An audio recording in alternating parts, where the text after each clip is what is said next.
Hello everyone, আসসালামু আলাইকুম। স্বাগতম জানাচ্ছি নতুন আরেক ব্লগ ভিডিওতে। আজকে চলে আসছি মধুপুরের শহরে সুন্দর আরও একটি রেস্টুরেন্ট হয়েছে। সেই রেস্টুরেন্টে আপনারা যারা এখানে আসেন নাই, এখানে আসবেন। আর অবশ্যই এখানে কিন্তু বিভিন্ন ধরনের খাবারের আইটেম রয়েছে। বিশেষ করে এই রেস্টুরেন্টে কিন্তু মধুপুরের বিখ্যাত আনারসের পিৎজা পাবেন। এটা হচ্ছে কিন্তু খুবই ইন্টারেস্টিং একটা বিষয়।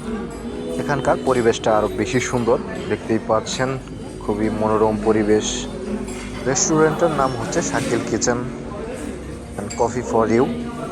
একদমই সুন্দর পরিবেশ, আপনারা অবশ্যই আসবেন। আসলে আমি এ জায়গায় আজকে প্রথমবার আসছি। আচ্ছা আচ্ছা, নাম্বার আসলে দিন। এখানে আসার পর আমার মনের ভেতর অনুভূতিটা আসলে কি সেটা আপনাদেরকে বলে বোঝাতে পারবো না। এই রেস্টুরেন্টের লোকেশনটা আপনাদেরকে বলে রাখি। আপনারা প্রথমে আনারসের শহর মধুপুরে চলে আসবেন। আনারসের শহর মধুপুরে আসার পর আপনারা অবশ্যই তো বাস স্ট্যান্ডে নামবেন। সেখানে আনারসের ভাস্কর্য করা 3টি আনারস দেখতে পাবেন। সেখান থেকে আপনারা আপনাদের হাতের বাঁয়ে যে রাস্তাটি দেখতে পাবেন, মানে জামালপুর রোড, সেখান থেকে কিছু দূর এগোলেই আপনারা রাস্তার দক্ষিণ পাশে এই রেস্টুরেন্টটি দেখতে পাবেন।